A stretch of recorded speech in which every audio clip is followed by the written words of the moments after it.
হাদিসটি মুসনাদে আহমেদ এবং তিরমিজি শরীফে আছে। ইবনে আব্দুল্লাহ ইবনে মাসউদ রাদিয়াল্লাহু তাআলা আনহু থেকে হাদিসটি বর্ণিত।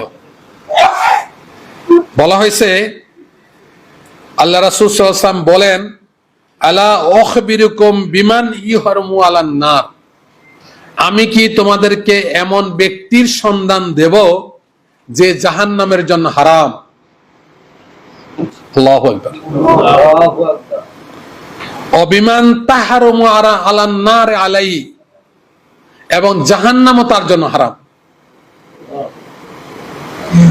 তাহলে লোকটাকে কি হবে? লোকটা জান্নাতি। আর বলার কিছু লাগে?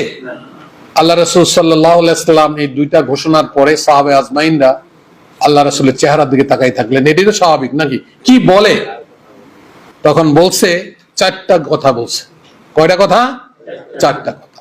প্রথম বলছে হাইয়িনিন, লাইয়িনিন, সাহালিন, করিবিন। কটা শব্দ? চারটা। একটা হলো কোমল হৃদয়ের অধিকারী,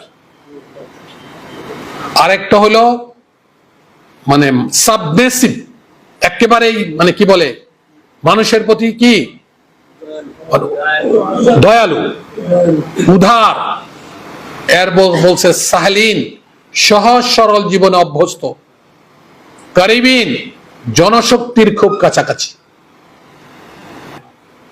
এই চার শ্রেণীর বৈশিষ্ট্যের অধিকারী যারা, তারা জাহান্নামের জন্য সে হারাম, জাহান্নাম তার জন্য হারাম।